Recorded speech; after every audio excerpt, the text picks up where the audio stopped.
Hi, Luvi Adricula nagpapatuloy. Ngayon ay gusto ko namang ibahagi sa inyo kung paano iiwasan ang mga non-communicable diseases, communicable diseases at dreaded diseases. Pero ito ang isang tanong. Alam nyo ba na nilikha na ng Panginoon sa loob ng ating katawan ang doktor na magdadala ng kagalingan? At yan ay ang ating living immune system, na kadalasang nasisira kapag tayo ay mahilig uminom ng gamot o kumain ng mga processed foods. Pero ito ang tandaan ninyo, may dalawang bagay na pinoproduce ang ating immune system na nagdadala ng kagalingan.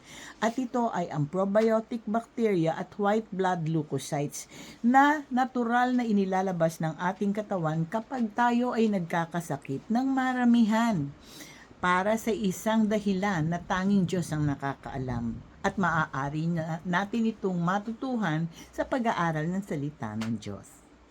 Bye. God bless.